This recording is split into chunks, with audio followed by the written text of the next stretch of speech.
નમસ્કાર વિદ્યાર્થી મિત્રો. તો આજે સ્પેશિયલ આપણે એ વસ્તુનું રેકોર્ડિંગ કરીએ છીએ કે દરેકનો સવાલ હોય છે કે સાહેબ કરંટ ક્યાંથી કરવું, કઈ રીતે કરવું, એ કંઈ ખ્યાલ જ આવતો નથી. બરાબર? આટલી મોટી મેગેઝિન હોય, ઘણા બધા એકેડમીવાળા ફાળવે છે, તો બધાનું કરંટ સારું જ હોય છે, કોઈ પણનું તમે વાંચી શકો. પણ કઈ રીતે વાંચવું જોઈએ એનો હું તમને એક વસ્તુ સમજાવી કે કઈ રીતે ખરેખર કરંટ વાંચવું જોઈએ. તો સૌપ્રથમ તમે કોઈ પણ મેગેઝિન લઈ શકો. બરાબર? પહેલા તો દરેક મહિને જ્યારે મેગેઝિન આવે ત્યાં લઈ લેવાની છે. બરાબર? હું મોસ્ટ ઓફલી અમે બધા યુવા ઉપનિષદનું ફોલો કરીએ છીએ. દર મહિને યુવાની મેગેઝિન લઈ લેવાની છે. બરાબર? હવે વાંચવાનું કઈ રીતે છે? તો સૌપ્રથમ જે ફર્સ્ટ રીડિંગ કરો તો એમાં તમે સળંગ આખું મેગેઝિન વાંચો અને જે હું ટીક કરાવું છું, બરાબર, કે મને જ્યાં એવું લાગે છે કે અહીંથી પ્રશ્ન બને છે, આ ઇમ્પોર્ટન્ટ છે, આ પૂછવાની સંભાવના 100% છે, તો એ પ્રકારનું હું ટીક કરાવતો હોઉં છું. તો પહેલી વાર તમારે સળંગ વાંચવાનું છે, પ્લસ જે હું ટીક કરાવું છું એ તમારે ટીક કરવાનું છે, અંડરલાઇન કરી દેવાનું છે અથવા હાઇલાઇટ કરી દેવાનું છે. બરાબર? કે આ ઇમ્પોર્ટન્ટ છે.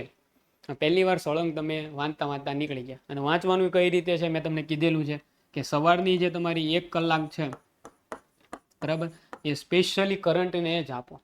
બરાબર? તો સળંગ પહેલી વાર વાંચવાનું છે, ટીક કરવાનું છે અને પ્લસ તમારે અંડરલાઇન જે હાઇલાઇટ કરવાનું એ કરવાનું. પછી જ્યારે સેકન્ડ ટાઈમ તમે કરંટનું રિવિઝન કરો ત્યારે માત્ર ને માત્ર જે તમે હાઇલાઇટ કરેલું છે, બરાબર, મેં હાઇલાઇટ કરાવેલું છે અને તમને કાંઈક એવું લાગ્યું છે, બરાબર, પોતાને, એ વસ્તુ જ વાંચવાની છે. બધું વાંચવા બેસવાનું છે નહીં. બરાબર? અને ત્રીજી વાર જ્યારે તમે રીડિંગ કરો ત્યારે હાઇલાઇટ કરવું વાંચવાનું છે, પ્લસ એમાંથી પ્રશ્ન કઈ રીતે બને છે એની ખાસ પ્રેક્ટિસ કરવાની છે. અથવા કોઈ એક્ઝામ એ સમય દરમિયાન લેવાઈ ગઈ છે તો એના પેપરમાં તમારે ચેક કરવાનું છે કે કયા પ્રશ્નો કઈ રીતે પૂછાણા છે અને કરંટ કઈ રીતે ખરેખર એક્ઝામમાં ઉપયોગી બને છે. તો એનું એનાલિસિસ પૂરેપૂરું કરવાનું છે. અને હું જ્યાં સુધી માનું છું ત્યાં સુધી જો તમે 3 વાર કર્યું છે તો પછી તમારે એ કરંટ મહિનાનું જે વાંચો છો એ 30 મિનિટમાં તમારું પૂરું થઈ જશે. બરાબર? તો આવી રીતે તમારે 3 વાર વાંચવાનું છે કરંટ અફેર્સ. 3 વાર વાંચશો એટલે તમારું મોસ્ટ ઓફ કવર થઈ જશે. અને બને ત્યાં સુધી એક જ આપણો નિયમ હોવો જોઈએ કે ડેઈલી, બરાબર, દરરોજ તમારા વાંચન કાર્યની શરૂઆત થાય એની જે ફર્સ્ટ કલાક હોય એમાં તમે ડેઈલી 10 થી 20 પેજ વર્તમાન પ્રવાહના જ રાખો. બરાબર? 10 થી 20 પેજ વર્તમાન પ્રવાહ વાંચવાની પ્રેક્ટિસ પાડો. એ 10 થી 20 પેજ વંચાઈ જાય પછી તમારા પોતાના ડેસ્ક ઉપર, બરાબર, બુકલેટ ક્યાં રાખવાની છે? ડેસ્ક ઉપર રાખવાની છે. હવે તમે કોઈ પણ વિષય વાંચો છો એમાં કંટાળો આવે એટલે એક જ કામ કરવાનું છે, બહાર જઈને મોબાઈલ મંતરવાના નથી, ખોટા આંટા મારવાના નથી. એની કરતાં જે તમે સવારે કરંટ વાંચ્યું છે એનું રિવિઝન કરવાનું છે. એનાથી 2 ફાયદા થશે. એક તો તમારો ટાઈમ વેસ્ટ નહીં થાય અને બીજી વસ્તુ શું થશે કે તમારે કરંટનું રિવિઝન થઈ જશે. કરંટનું રિવિઝન કરશો એટલે તમારું મૂડ બની જશે વાંચવાનું, એટલે પાછો તમારે વિષય વાંચવા માંડવાનો છે. સપોઝ આજની પહેલી કલાક તમે 10 થી 20 પેજ વર્તમાન પ્રવાહના વાંચ્યા, તો હવે તમારે શું કરવાનું છે કે સાંજે તમે સૂવો, બરાબર, એના 10-15 મિનિટ એ પાના પાછા પેજ છે એ રિવિઝન કરી લેવાના છે. જેથી કરીને સવારમાં એકવાર વાંચ્યું, સાંજે તમે રાત્રે સૂતા પહેલાં રિવિઝન કર્યું અને નેક્સ્ટ ડે જ્યારે તમે સવારે પાછું 1 કલાક કરંટ વાંચશો એમાં પેલી 10 કે 5 મિનિટ છે એ કાલનું રિવિઝન કરી લેવાનું છે. એથી કરીને એ એક જ દિવસમાં તમારું 3 વાર રિવિઝન થઈ જશે. બરાબર? હવે આવી રીતે તમે 10 થી 20 પેજ વાંચતા જશો કરંટના તો તમારે 5 થી 6 દિવસમાં કરંટ તમારું પૂરું થઈ જાય. બરાબર? પછી શું કરવાનું? પછી પાછું શરૂઆત કરવાની. એમ કરતાં કરતાં 10 દિવસમાં તમારે 2 થી 3 વાર કરંટનું રિવિઝન થશે. એનાથી ફાયદો શું થશે કે કરંટ જેવો સબ્જેક્ટ છે એ આખો અલગ નીકળી જશે, અલગથી વાંચવો નહીં પડે. પછી પરીક્ષા સમયે જ્યારે તમારી પાસે એક દિવસમાં બધા કરંટ રિવિઝન કરવાના છે તો પણ તમે આરામથી કરી શકશો. અને મારા ખ્યાલથી 5 થી 6 વાર તમે કરંટ વાંચ્યું હશે તો પરીક્ષામાં તમને નહીં આવડે એવું બનશે જ નહીં. કરંટ પ્રશ્ન પૂછાશે અને તમને પહેલી જ જોતા વેત જવાબ યાદ આવી જશે. અને જે સિલ્લી મિસ્ટેક થાય છે, યાદ નથી આવતું, આવો પ્રશ્ન ક્યારે થાય? જ્યારે રિવિઝન ઓછું કર્યું હોય ત્યારે થાય. બરાબર? અને સ્પર્ધાત્મક પરીક્ષામાં સૌથી વધારે જો રોલ હોય ને તો એ રિવિઝનનો છે. કદાચ ઓછો એક સબ્જેક્ટ કરશો ને તો પણ ચાલશે, પણ જો રિવિઝન નહીં કરો ને તો બિલકુલ ચાલશે નહીં. બરાબર? એટલે રિવિઝનનું ખૂબ જ મહત્વ છે. એટલે આવી રીતે કરંટ કરવાનું છે. બીજી વસ્તુ, વર્તમાન પ્રવાહ કરો તમે તો એનું 360 ડિગ્રી એનાલિસિસ કરો. બરાબર. જે ટોપિક આવે છે એનું 360 ડિગ્રી એનાલિસિસ કરો, જેથી કરીને વર્તમાન પ્રવાહ આધારિત બધા સબ્જેક્ટ તમારે રિવિઝન થશે. બરાબર.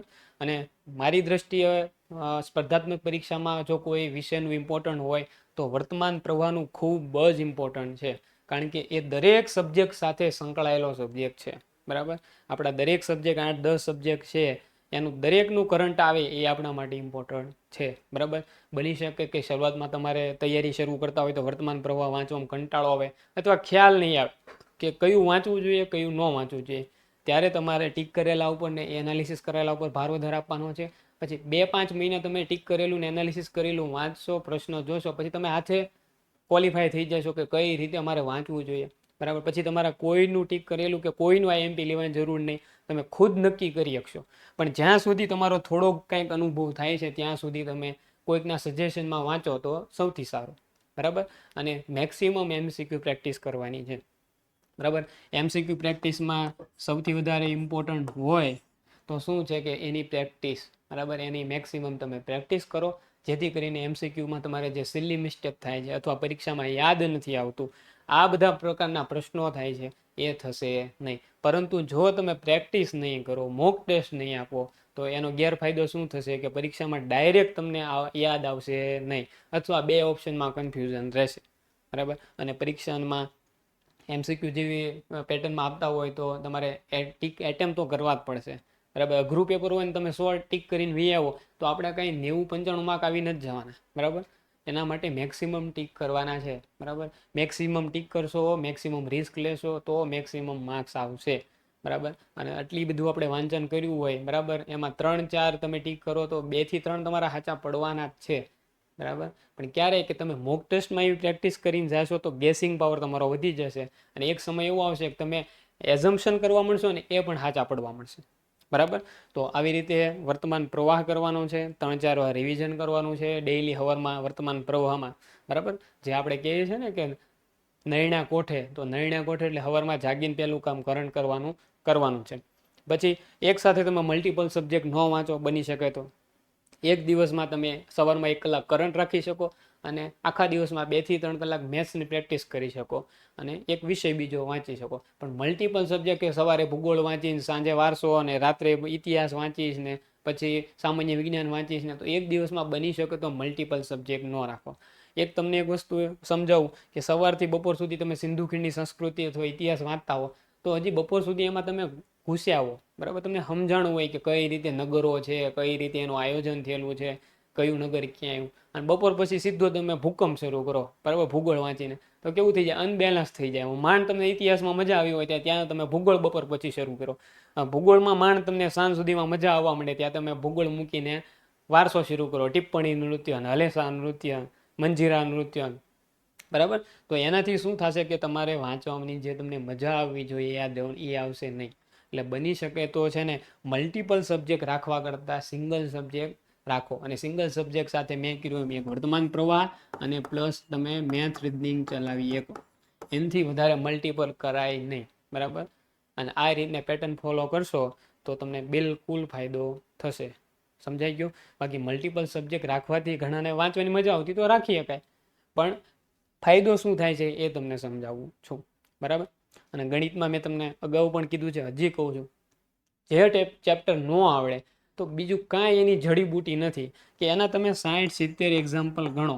બરાબર. 60-70 એક્ઝામ્પલની પ્રેક્ટિસ કરો. ઘણા બધા મિત્રો એવા છે કે ગણિતના દાખલા વાંચશે તો ગણિતના દાખલા વાંચવાના નથી. બરાબર. એ ગણવાના છે. ગણશું તો આવડશે. વાંચન બધા વાંચ્યા કરે તો વાંચીને પાના ફેરવા કરે, આ તો આવડે જ છે ને, આ તો આવડે જ છે ને, તો એવી રીતે આવડશે નહીં. બરાબર. એક ચેપ્ટરના 50-60 એક્ઝામ્પલ પ્રેક્ટિસ કરો એટલે આરામથી આવડવા મળશે. બરાબર. એમાં બીજું કાંઈ રોકેટ સાયન્સ છે નહીં. અને આવી રીતે મહેનત કરતા રહેશો તો સફળતા મળવાની છે. બરાબર. હવે પછી કાંઈ બીજી કાંઈ ક્વેરી હશે તો આપણે હજી પણ તમને સજેશન આપવાની ટ્રાય કરશું. ત્યાં સુધી ખૂબ જ સારી મહેનત કરતા રહો, વધારે વધારે મહેનત કરો. બરાબર. અને અત્યારે રીલો બધી વાયરલ થાય છે.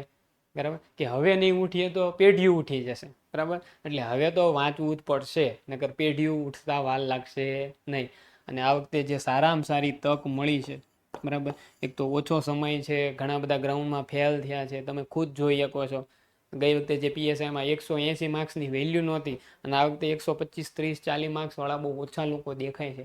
તો એવી રીતે સેમ કોન્સ્ટેબલમાં પણ એવું જ થવાનું છે. તો બને ત્યાં સુધી જો આવી તક મળી છે સારામાં સારી, તો આ તકને ઝડપી લેવાય. અને 7,500 જેટલી તો બિન હથિયારી કોન્સ્ટેબલની ભરતી છે, તો આ ભરતી જવા દેવાય નહીં. આ ગોલ્ડન ચાન્સ છે, બરાબર. આપણને કેવું છે કે લક્ષ્મી ચાંદલો કરવા આવે ને ત્યારે આપણે મોઢું ધોવા જઈએ એવું થવું જોઈએ નહીં. એટલા માટે મહત્તમ પ્રેક્ટિસ કરો, મહત્તમ વાંચન કરો, બરાબર. બધાને ઓલ ધ બેસ્ટ.